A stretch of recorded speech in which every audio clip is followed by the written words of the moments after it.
This episode of the New Medical Nomads podcast is brought to you by Nomadicare. Now, personally, I love Nomadicare. I've used Nomadicare, and I recommend the company to all new travelers. What Nomadicare does is it takes the fear out of getting set up with a bad recruiter, which is the biggest fear that you have jumping into this journey. So they sit down, they interview recruiters, they vet them, get them on a list, and then provide them to you as a free service, as a free recruiter matchmaking service in order to get you started on your journey. Now, usually you only get 2 recruiters going through Nomadicare, but being a listener of the show, you can get 3. So this is how it's going to work. You go to nomadicare.com/Dylan. You will get set up with 3 recruiters to be on your dream team, as well as a guide to get you started on your journey. The second sponsor of the show is TravCon, the Travelers Conference. I'm super excited to announce them as a sponsor of the show. TravCon was there for me before I got started as a medical nomad, and now I'm actually involved with the planning of the event. So it's super aligned, super congruent. I've been promoting them before they were even a sponsor, and so I'm excited to have them on. So there are 3 main reasons that you should go to TravCon this year. Number 1, value. This is the cheapest conference to go to as a medical professional, and also the only place that I've ever felt like royalty when you're walking in and all these staffing agencies and all these recruiters want to talk to you, and you're bumping elbows with these travelers and they're interested about your story, about where you're coming from and what you're doing, and it's overall just a really good feel-good event. Number 2 is education and growth. So this conference was founded on the realization that there's a lot to know to be a medical traveler, to be a medical nomad. And so this is where you go to get the most updated tax information. This is where you go for those really niche specific questions on what's it like to travel in an RV and what's it like to travel to Hawaii. And then 3rd, community. This is where a lot of my traveler friends that are very near and dear to my heart right now, this is where we met. So this is where the relationship sparked. It's also one of the only places that you get to go to and see the leaders and meet the leaders of the industry, both on the staffing agency side and on the traveler side, and also get to meet your recruiters face-to-face that you've been working with. So TravCon is always in September every year. TravCon is also always in Las Vegas. The link is going to be in the show notes for you to get your ticket. I'll be at TravCon. All my friends will be at TravCon. I hope to see you there. Hey Nomad, this is Dylan coming at you from Southern Missouri.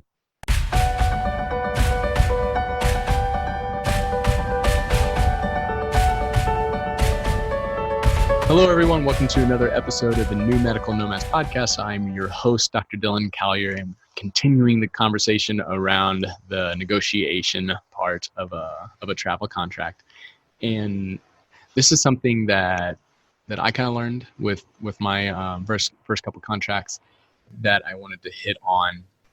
And so last time we talked about always asking for more and finding a way to do it without feeling kind of like that guilty, that yucky feeling, but just knowing that if you do have that around the conversation of money, this is an opportunity to grow. And I highly encourage you to get comfortable with that, with finding a way to comfortably say it, and having that great relationship where you can have those money talks with your recruiter without feeling guilty. I think that's a very, very important part. A very good way to have a good travel career, not to feel like shy or nervous around like talking with money, because it's such an important part about this industry and about life. So doing that, this was kind of a first mistake that I made, is that in any type of negotiations or any type of talk about money, you never want to lead with the number first. So it's almost like a little bit of a game. And I have a story about this with one of my most recent places that I stayed. And so I was kind of in the area already. I was only about maybe 45-minute drive away from where this next contract was going to be. So I was looking on Airbnb, and I was like finding these places, and I ended up having about 3 that it came down to, and met this one lady at a coffee shop, and we were talking, and we decided upon a deal for me to pay for housing without Airbnb. So if you've ever done this before, it's actually very lucrative and a very nice thing for the traveler, because most of the fees happen on our end.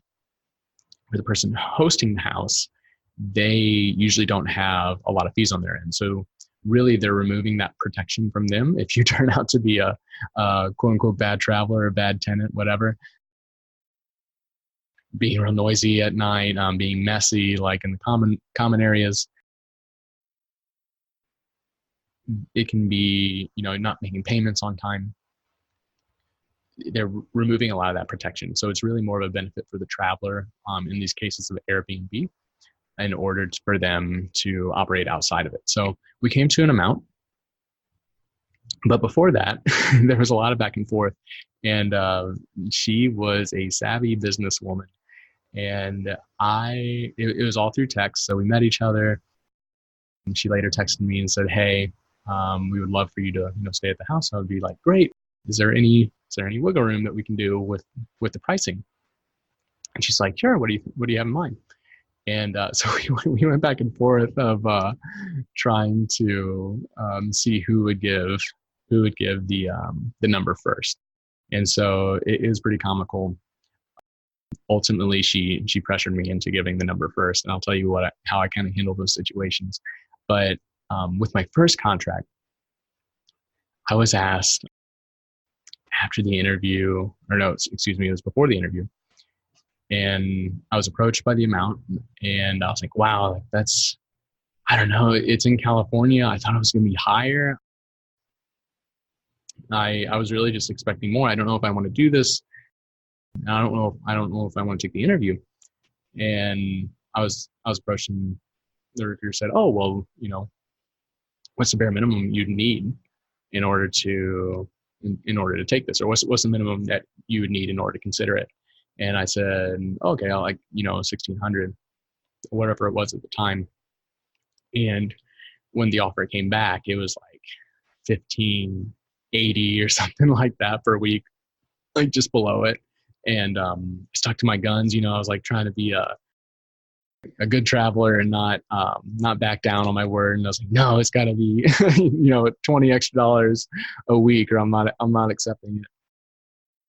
They did come up a little bit, and it was a fair amount. And actually, that recruiter did go out of his way for me. But the very next contract, I didn't lead with my number, and lo and behold, I found a contract that was much higher than what I'd been earning previously. And so the reason that you don't want to lead with a number is that if you lead with a number, they kind of know where your point is. And whenever you lead with a number, if you're like, "Oh yeah, I'd be happy with 1,700 or whatever it might be," that's kind of like the top, right? They're never gonna go higher than that. Usually, for a salesperson or for any type of negotiations, they're always going to work down. And so you never want to be the one that leads with the number, because you also don't know kind of what they're offering, right? Maybe they could have easily given you $1,860 a week, or a higher paying bill rate, or one of these higher paying contracts. And if you lead off with that number of 1,700, they're like, "Oh, well, I'll even give you 1,750, and you'll be super happy." And some recruiters do think like that. Like, okay, so you would be happy at this amount. I know you're going to be happy at this amount. I'm going to help my company out this time around, and you're happy, and then we'll take the remainder, and then we're happy as well. So if you don't lead with that amount, you can make more if you don't lead with that number. And so sometimes, though, like in the issue of negotiating for housing, you get into this back and forth of who's going to lead with the number, because whoever leads with the number is the one that's taking more of a risk. Because if she would have said, "Oh, we can pay, we can do 1,000 a month," but I was prepared to pay 1,500 a month, I'm going to jump all over that, right? And I'm going to be saying like, "Yeah, absolutely, 1,000." Or maybe now that I know her starting point, maybe I was going to go try and negotiate down. But if I would have led and I would have said, "Oh, I was thinking maybe around 1,300, but she would have been happy with 1,000, then I'm now paying an extra $300 or something like that." So whoever leads with the number is taking a risk on not knowing what the other side is thinking as a good number. The second way to handle this is if you are leading with the number maybe you just have a really savvy business lady who's not cutting you loose and making you approach the number because you're the one that brought it up. There's a psychological thing called anchoring. And so the anchoring is a way of putting out a number that is either very high or very low, but it kind of it goes in the direction that you want to, and it makes makes the other person start thinking about this kind of range. So in the event of, if I would have said 1,500 and she would have jumped all over it, or 1,300 and she would have jumped all over it, I can say something like, oh, well, with my last place that I was staying at, I was paying $800 a month. Now, usually, if you go either really high, say in the event of a travel contract, you say, oh, well, this is in the Arizona area, and I've had a friend, and they said they were earning $2,200 a week instead of this offer that you gave me, or that's kind of what I was expecting. If it is really high, you do run the risk of them, one, kind of being like, oh, like you're entitled. So you have to kind of play around with this. It's kind of a hot stove item.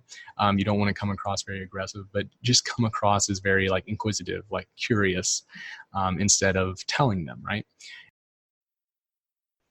In the case of the housing, it could have been like, oh, well, before I was paying $800 a month. Now, the other reaction is that they're going to kind of be dramatic about it, right? So they're going to be, oh my gosh, that was in that area, and we definitely can't do that. So I wouldn't be able to expect that. But what I can offer is this, and usually they counteroffer. If they don't counteroffer, then you can always ask like, oh, okay, well, what do you think is a fair price? Because I was under the impression it's going to be higher. I was under the impression they're going to be lower. And it kind of, it opens up that doorway for negotiations even from the start. So that's another way to ask without necessarily asking for more. It's a way to kind of get to that original number that you know how to play with. And then after that, you can always ask for more. But being able to, one, try and avoid the first number, I think is really, really easy to do as a medical traveler, as a travel nurse, travel therapist, travel tech.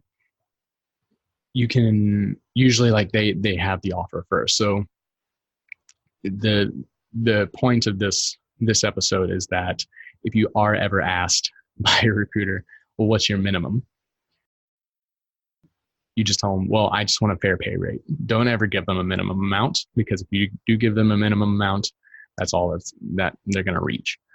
And so don't ever say a minimum for what you're looking for, and don't ever approach with the first number. But in the event that you do get that number and you're like, wow, I thought it was going to be higher in California. My friend was earning this, or I heard I should be earning this. You can open up that doorway for that negotiation. Now, if you got a good recruiter, you're not going to have much wiggle room to kind of go up from there. And that's actually a good sign. But if there is a lot of wiggle room or something that they can offer, that does open the doorways in order for you to get that. So never say your number first, never say minimum for what you are looking for. And if you're in those housing negotiations, you can use that anchoring technique and just be ready for the dramatic response. Oh my gosh, we can't do that, but we can do this. And that's usually how those conversations go. But if you guys are listening, if you got some value out of this, thank you so much for joining. Really, really appreciate you. You can find more episodes, find the next episodes on iTunes and Spotify. If you're looking for the next episode for next week, it will be coming out on the Facebook page. You can find it at New Medical Nomads Podcast on Facebook. You can search us on YouTube. All the subscriptions, all the comments, likes, hearts, reviews definitely help more people in order to see this information. And the more people that see it, the more people that we can help, which is the ultimate goal of this podcast. Thank you guys so much for joining me on this travel journey.